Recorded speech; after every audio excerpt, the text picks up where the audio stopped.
Mumbai the best place in the world for Indian street food outside of India? I'm not even kidding. Today I'm going to take you to the OG Indian neighborhood of Dubai to prove exactly that.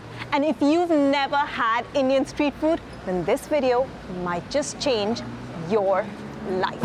I just got off the metro in the neighborhood that my team and I, as food tour guides, we do our Indian food tour. This is Meena Bazaar in Par Dubai. This is the place which has real deal Indian street food for pennies.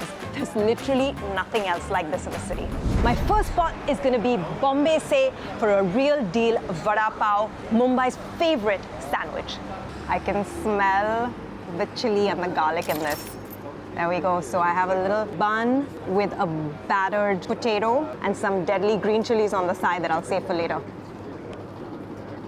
Indians have no shame about doing carb on carb, literally a potato inside a bun. And this is entirely vegetarian, so the potato has been battered in gram flour batter. It's got that gram flour crunchy shell on the outside. And then the bun has been slathered with a spicy coriander, green chili and mint chutney with a sweet tamarind chutney. And then the kicker is the lasan chutney, or the one that is the dry garlic chili powder, and that is the quintessential ingredient that really brings a vada pav alive. This is the flavor of the streets of Mumbai. Slightly sweet, pretty intensely spicy, comfort carbs. So this is not a bland patty. They've spiced it with mustard seeds, with curry leaves, there's coriander, there's all of the masalas in there. So it really packs a punch. There are a number of places in Meena Bazaar that do a vada pav, and I have not tried all of them, so I can't tell you which is the best one. But the nice thing about Bombay Se is it's literally just steps away from the metro. So you get on the metro, you grab your first snack, and then you enter the hood. And I love that you can get it in an alley of Dubai. I feel like my lips are on fire. I really went overboard with those chutneys, but we have another place coming up. We're gonna get deeper into Meena Bazaar. The sun is starting to set, and that is when the neighborhood actually comes alive. So follow me into Meena Bazaar. And if you're enjoying this video so far, don't forget to hit that like button and make sure you subscribe so you don't miss another one of these juicy episodes. This next spot that I'm heading to is a Gujarati restaurant called Bhavna. It's been around since 1976, so this place is a neighborhood institution. For the uninitiated, Pani Puri is considered the king of Indian street snacks. This is made with a hollow ball of dough. That is your puri, super crunchy. They crack a little opening right at the top, and inside you add a mix of dry and wet ingredients. The dry is usually potato with mung beans. They've got Bengal gram, which is a kind of chickpea. And then you have two liquids that go in. There's the thicker imli ki chutney, which is a sweet tamarind chutney, and the second is a spicy water, green chili and coriander and mint. And that whole package, you've got to eat it all in one bite or the entire thing will collapse all over you. I've got a crew of people to eat with me because Indian street food is only fun when you've got great company. Go for it, ladies. There are so many Pani Puri places within such a short radius here in Meena Bazaar. So many different places. But this is one of our favorite ones. Whenever I'm in India, the thing that I crave the most is having Indian street food, is having Indian chaat, but you just can't walk out on the streets and have chaat from anywhere because you might just land up in the hospital if you don't go to the right place. The beauty about walking through Meena Bazaar is that you can have chaat as close to India as possible without having to worry about the consequences. These places are legit, they do it right, they follow all of the regulations, they're using bottled water. This is safe stuff for you to try. This next thing is something I actually first had in a Gujarati home, and the mum made it for me, and after that I was hooked. This is dabeli. It is a potato sandwich, and it's got smashed potatoes inside. It's got all of the chutneys. It's got crunchy save, which are those gram flour noodles. It's got peanuts. It's got pomegranate seeds. It's got onions. So this guy is one of those that packs in a lot of texture in one. And they've put a very generous amount of butter on the bun. and it just brings everything together. Growing up, because I couldn't ever handle chili, this was always my go-to order because it has yogurt in it. So this is dahi puri, which is the same kind of puri in Pani Puri, but it's splashed with yogurt. It's still got the potatoes in there. And this, yeah, you can eat at the table. Pani Puri I prefer at the counter. Right. And then I love the pomegranate seeds. I mean, I feel like Indian street food is all about this mix of textures and the contrasts. Absolutely. Mmm.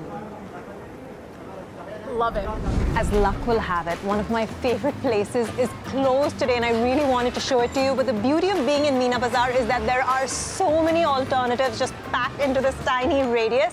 And I have been wanting to try this little sweet shop. It's called Abdul, Ghafoor, Suleman, Usman, Mithaiwala. It has an impossibly long name, but they are the only ones that I know in this neighborhood that does something called malpua. They are fried pancakes and you splash them with thick rubbery, which is like a sweetened cream. These guys have a lot of specialty sweets from Mumbai. This is something called aflatoon. These are not sweets that you would find in a lot of mainstream Indian restaurants. By the way, as I'm opening this, telltale sign of how much ghee has been used. It's literally glistening. This is a mawa cake. Mawa is a really reduced form of milk, like milk powder. It's like a rich, buttery, almost like a paste. It's more a paste than it is a cake, so good. Like right? You can smell the toasted milk. Exactly. Yeah. Anything with this much ghee Is and sugar and nuts has no choice but to be that good. But it's actually not that sweet. This is very good aflatoon. Malpua for me is very much a childhood thing. Like the minute someone says malpua, I remember the times we used to visit my grandmom in India. So what you would do is just break away a little of this pancake and just put a little bit of the cream. It's obviously calorie free. Tastes like your childhood. Ladies, if you thought the aflatoon was good, you need to try this. All right. Because it's crunchy, that cool cream on the top. Ooh, it's hot. Fresh, like Fresh out of the fryer. Fried. Is it? And it's got all the frilly, crunchy bits. And it's within those crevices that the cream sits. All right, here it goes. And something in this screams to me that this can't possibly be good for you, but it Good for your makes soul happy. I would be. That was exactly what I was going to say. You have to order this with the rubbery. This on its own would just be so intense, you'd fall apart. But somehow with that rich cream, the decadence on the decadence somehow cancels out the decadence. If that makes any sense. It does, but it doesn't. For our last stop, I'm going to take you to an old Dubai institution. This is the place that every Indian kid knows is the place for the most tender, melt in your mouth chicken tikka. Sind Punjab and their chicken tikka is legendary. This is a Punjabi restaurant and this chicken is one of the most, I mean, just me picking it up, I can feel how buttery soft it is. And it comes with these pickled onions, and I like to put a little bit of the onions on the top. So ideally, you would squeeze the lemon on before, which I'm going to do now for all of it.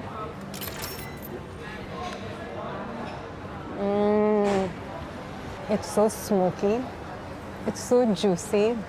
It's so tender. It's impossible how they get it cooked so perfectly like that. It literally just melts into a little puddle in your mouth. If you want a real deal chicken tikka, honestly, there's no place that gets it even close, in my opinion, than Sind Punjab. Simp Punjab has been around since 1977. This place has all of your typical Punjabi dishes, but the one that I come here for is their super tender chicken tikka. I really feel like it lives up to the original story, which is the Mughal Emperor Babur had asked his royal chefs to make a chicken so tender he wouldn't even need teeth to chew it. And you can be pretty sure that Sind Punjab has figured out the recipe to do just that. You know what I need right now? I need a good old lassi to wash it all down. But if you want to see a lassi that is so thick and creamy, you don't drink it with a straw, you can lap it up like cream with a spoon. For that, you'll need to catch part 2 of my Indian food tour in Meena Bazaar. So make sure you hit that subscribe button because part 2 is going to have 4 more foods that I'm going to show you in this incredible neighborhood. Until then, forks down, sleeves up.